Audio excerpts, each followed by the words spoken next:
Prezados alunos, sejam muito bem-vindos no nosso 17º vídeo de dicas rápidas para o exame da OAB. Uma vez mais, o nosso tema de hoje é processo penal e vamos dar continuidade em ação penal, turma. Na última aula estudamos a ação penal pública e hoje, portanto, estudaremos a ação penal privada, turma. A ação penal privada, que é aquela que tem como legitimado ativo a vítima, turma, o particular. Então essa é a diferença. Na ação penal pública, a legitimidade ativa é do Ministério Público e na ação penal privada, a legitimidade ativa é da vítima, é do particular. Princípios da ação penal privada. Veja, turma, se você está firme nos estudos, você lembra os princípios da ação penal pública. Então agora basta você fazer o quê?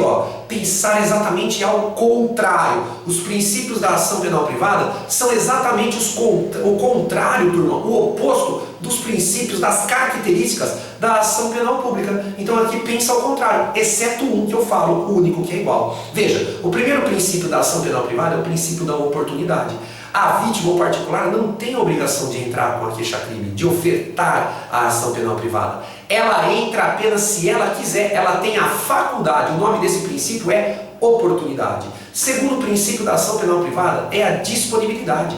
Na ação penal privada, a vítima pode desistir dela a qualquer momento. Disponibilidade. Mesmo com a ação penal privada em curso, a vítima tem todo o direito de desistir dela a qualquer momento. Terceiro princípio, não oficialidade. Veja, ao contrário da ação penal pública, você que está me assistindo aí, que é um particular, que pode ser uma suposta vítima de um crime de ação penal privada, você não é uma instituição pública, logo, você não goza de oficialidade. Então o princípio é não oficialidade. Quarto princípio, é o único que é igual, intranscendência. Assim como na ação penal pública, o processo e a pena não passam da pessoa do réu, que aqui na ação penal privada se chama querelado. E o quinto e último princípio, a quinta e última característica, que é a que mais cai, turma, é o que? A indivisibilidade. Na ação penal privada, ou você processa todos os envolvidos, ou você não processa ninguém, porque a ação penal privada indivisível, ela é indivisível. Ou você processa todos os envolvidos, todos os querelados, ou você não processa ninguém. Porque se você processar apenas algum dos envolvidos, o juiz vai entender que houve renúncia tácita em relação aos demais, logo ele vai extinguir a punibilidade de todos os querelados. Perfeito, turma! Vamos lá. Espécies de ação penal privada. Eu tenho 3. A primeira espécie de ação penal privada é a ação penal privada propriamente dita ou exclusivamente privada. Ação penal privada propriamente dita ou exclusivamente privada. Veja, é um conceito por exclusão. Ação penal privada propriamente dita é aquela ação penal que não é nem personalíssima nem subsidiária da pública, que nós vamos estudar daqui a pouco. Professor, como é que eu vou entender isso? Turma, você vai ver que os conceitos de ação penal privada personalíssima e ação penal privada subsidiária da pública são impossíveis de você confundir. Então, a ação penal privada propriamente dita ou exclusivamente privada é um conceito por exclusão. É aquela que não é nem personalíssima nem subsidiária da pública. Dentre das ações penais privadas, ela é a regra no ordenamento jurídico brasileiro. Então, o que você tem que saber? A vítima, ela tem prazo decadencial de 6 meses contados do conhecimento da autoria delitiva para ingressar com a ação penal privada. Então a vítima tem, turma, o particular tem prazo decadencial de 6 meses contados do conhecimento da autoria delitiva para quê? Para ingressar com a ação penal privada. Como é que você ingressa na ação penal privada? Você oferece a queixa-crime, que é a petição inicial da ação penal privada. Denúncia da ação penal pública, queixa-crime da ação penal privada, turma. Tá, professor, a vítima é menor ou incapaz? Representante legal. A vítima já faleceu ou não tem representante legal? Quem que vai representar então? O CAD.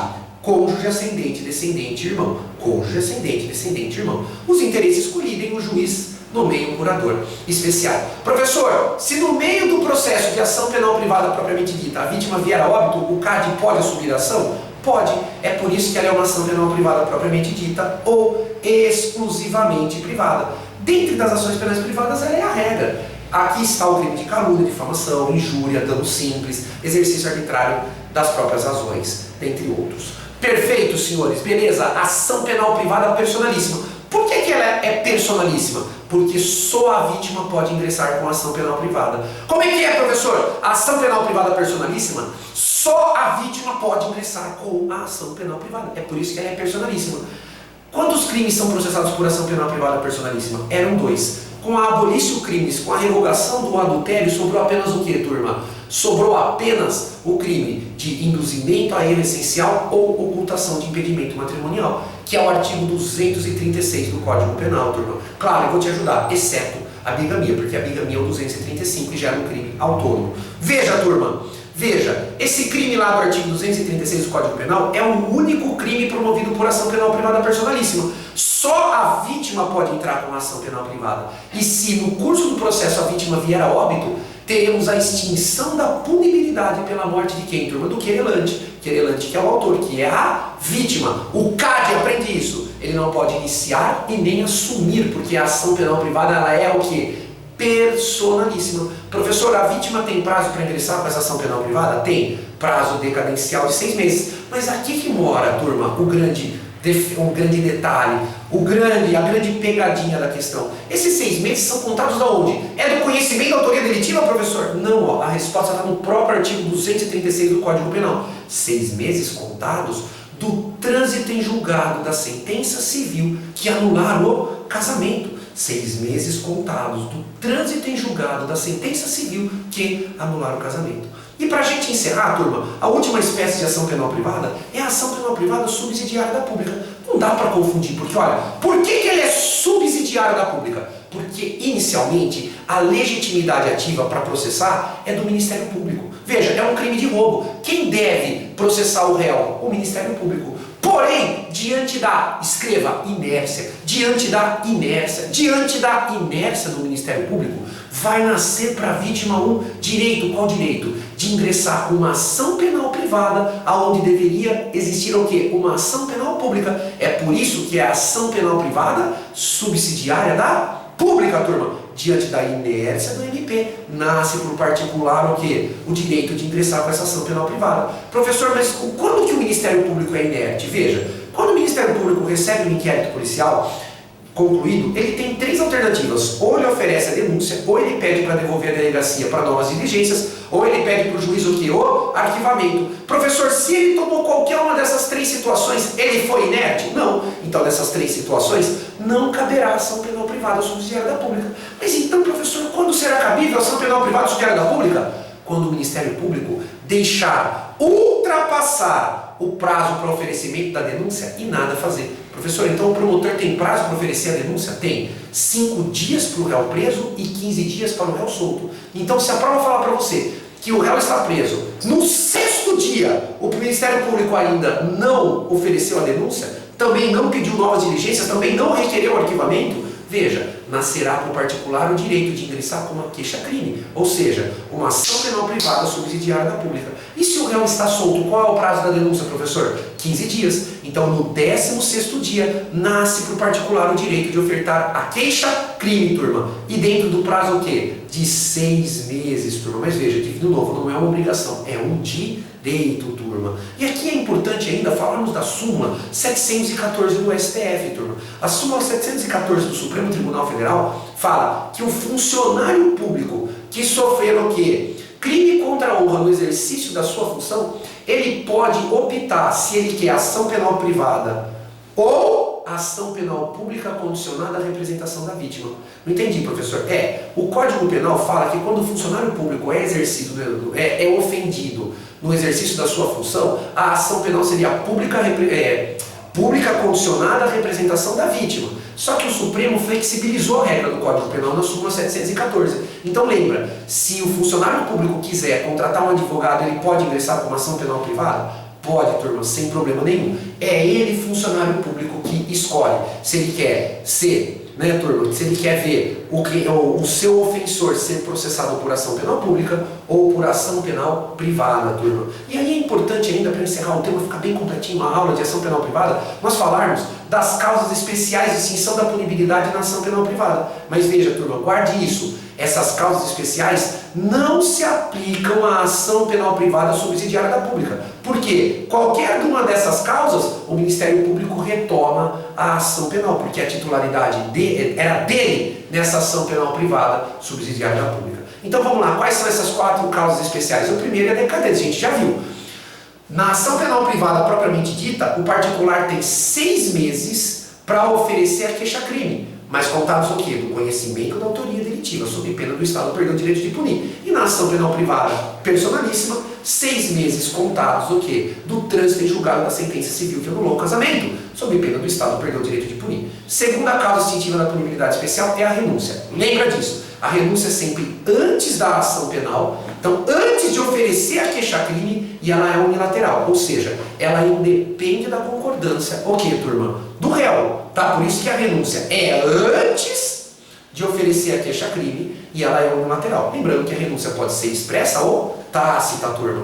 Vamos lá, agora, perdão. O perdão é sempre após o oferecimento da queixa-crime, ou seja, durante a ação penal privada, e ele é bilateral. Por que ele é bilateral, turma? Porque só teremos a extinção da punibilidade mediante a concordância, a aceitação expressa ou tácita do querelado. E lembra, tanto a renúncia como o perdão pela indivisibilidade da ação penal privada, quando é ofertada para um réu, para um querelado, ele é estendido para os demais. Ele é estendido para os demais, turma. E aí a última causa especial de extinção da punibilidade na ação penal privada, a perempção, está lá no artigo 60 do CPP. Perempção do crime é quando o querelante deixa de dar andamento na ação penal privada por 30 dias, é quando o querelante falece e o CAD não assume a ação penal privada em 60 dias, é quando o querelante deixa de comparecer à ato essencial do processo, é quando o querelante deixa de pedir a condenação nas alegações finais, e quando, turma, o querelante é uma pessoa jurídica que se extingue no curso do processo sem deixar representante.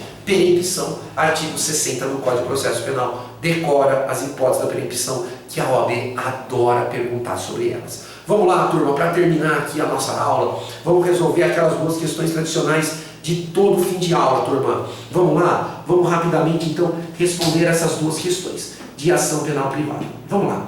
A primeira questão, turma, eu extraí ela do exame 14, ó. Fábio, vítima de calúnia realizada por Renata e Abel, decide mover ação penal privada em face de ambos.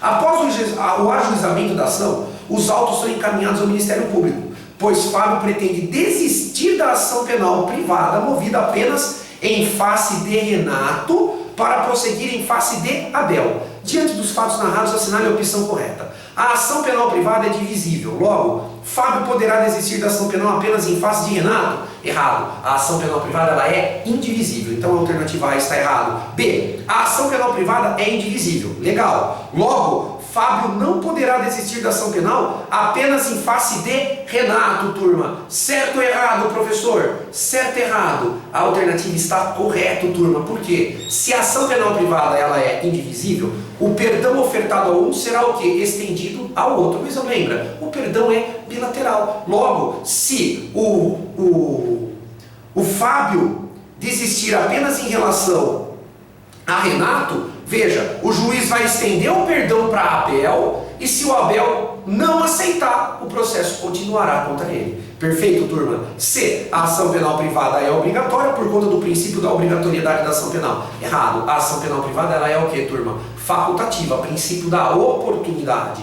E a letra D, turma, o erro dela, a ação penal privada é indisponível. Logo, Fábio não poderá desistir da ação apenas em fase de Renato. Errado. A ação penal privada ela é o que, turma? Disponível. Beleza? Veja, aprendeu lá, já era, turma. Tranquilo, aprendeu os princípios, as características, já era. Você vai, com certeza, turma, acertar. Vamos lá, exame 13 agora. Em determinada ação penal privada, na qual se apura a prática dos delitos de calúnia e difamação, a parte não apresenta em alegações finais pedido de condenação em relação ao delito de calúnia, fazendo-o tão somente em relação ao delito de difamação. Com relação ao caso apresentado, assinale a afirmativa correta. Então, vocês perceberam? A ação penal privada, o querelante acusava o querelado de calúnia e difamação. Só que nas alegações finais ele pediu para condenar só na difamação. Beleza? Não pediu para condenar na calúnia. Então veja lá, alternativa A. Ocorreu a perempção em relação ao delito de calúnia? Correto. A já está correta. Lembra, a ausência do pedido de condenação nas alegações finais gera a extinção da punibilidade pela perempção. Então o processo vai prosseguir só em relação à difamação. A calúnia ocorreu a extinção da punibilidade pela perempção. B. Não ocorreu perempção em relação a nenhum delito. Errado, porque ocorreu em relação à calúnia. Ocorreu perdão tácito em relação à calúnia. Não. Não pedir condenação não é perdão, é perempção. Não ocorreu perempção, mas sim renúncia em relação ao delito de calúnia. Nem poderia, porque a renúncia é antes do ingresso da ação penal. Galera, mais uma vez um prazer estar aqui com vocês. No próximo vídeo a gente continua Estatuto da Criança e do Adolescente. Até lá, turma!